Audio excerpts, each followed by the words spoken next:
جلا ہے جسم جہاں دل بھی جل گیا ہوگا، کردتے ہو جو اب راکھ جستجو کیا ہے۔ جلا ہے جسم جہاں دل بھی جل گیا ہوگا، کردتے ہو جو اب راکھ جستجو کیا ہے۔ اس شعر میں شاعر کہہ رہا ہے کہ جب اتنی تکالیف میں نے برداشت کی کہ میرا جسم جھلس گیا ہے تو کیا میرا دل سلامت ہے؟ اب تم جب اس جلے ہوئے جسم کو خرید رہے ہو، تم چاہ رہے ہو کہ یہ ٹھیک ہو جائے، تمہیں اب کیا جستجو ہے اس کی کہ تم یہ چاہ رہے ہو کہ اب سب ٹھیک ہو جائے؟ جب میرا جسم جل چکا ہے تو میرا دل بھی یقیناً جلا ہوا ہے اندر سے۔ تو جب ویسے بھی یہ ایک حقیقت ہے کہ جب انسان کا جسم جو ہے نا وہ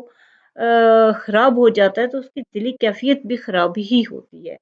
کیونکہ کچھ بیماریاں ایسی ہوتی ہیں کہ ان سے جب انسان بیمار ہوتا ہے اس کے دل پہ اثر نہیں ہوتا، لیکن جب کچھ دفعہ ایسا بھی ہوتا ہے کہ جب انسان کا دل بار بار کسی وجہ سے پریشان رہتا ہے تو وہ پریشانی بھی چہرے پہ آتی ہے، اور وہ اس طرح سے جو جھلسنا ہوتا ہے جسم کا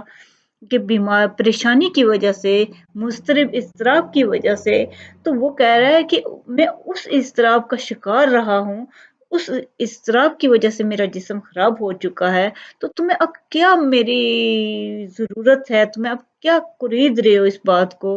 تمہیں کیا جستجو ہے مجھ سے، جب میرا اتنا حد تک میں ہر لحاظ سے خراب ہو چکا ہوں، ہر لحاظ سے میری کیفیت خراب ہے، تو تمہیں اب کیا میرے سے جستجو ہے؟